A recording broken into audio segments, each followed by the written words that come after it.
Soyez sobre, veillez.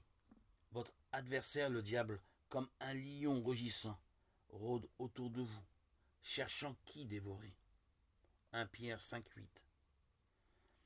Satan cherche à interposer sous une forme quelconque les façons de voir qui ont cours dans le monde, entre votre âme et Christ. Il lui est égal que ce ne soit qu'un peu de cet état d'esprit ou que ce soit sous une forme ou une autre. Si vous saviez le peu qu'il lui faut pour atteindre son but, vous en seriez effrayé. Il ne le fait pas par des choses grossières ou honteuses. Cela, c'est le développement du mal, et non son commencement. Ce n'est pas par quelque chose d'éblouissant qu'il cherche à vous ruiner, mais par de petites choses qui semblent inoffensives, qui ne choqueraient personne. Et c'est pourtant là que se trouve le poison insidieux et mortel destiné à ruiner votre témoignage et à vous détourner de Christ.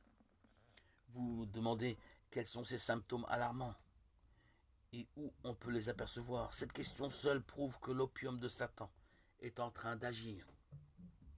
Vous êtes en train d'être contaminé par l'état d'esprit du monde.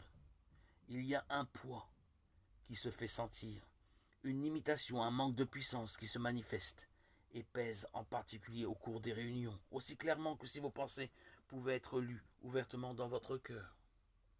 Vous manifestez une forme de piété sans puissance, tout comme dans la chrétienté en général.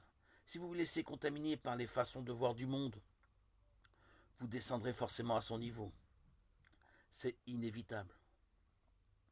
Au lieu de vous protéger, la place privilégiée que vous occupez ne fera que vous exposer à une condamnation plus grave. Il faut que ce soit Christ ou le monde. Ce ne peut être Christ et le monde. La grâce de Dieu qui, dans votre ignorance, vous a tiré hors du monde est une chose. Mais Dieu, après avoir séparé du monde, ne vous permettra jamais de bafouer sa grâce ou de jouer avec elle. Souvenez-vous que vous avez été séparé du monde et que si vous prenez la position de chrétien avec ses privilèges, c'est ainsi que c'est une immense bénédiction.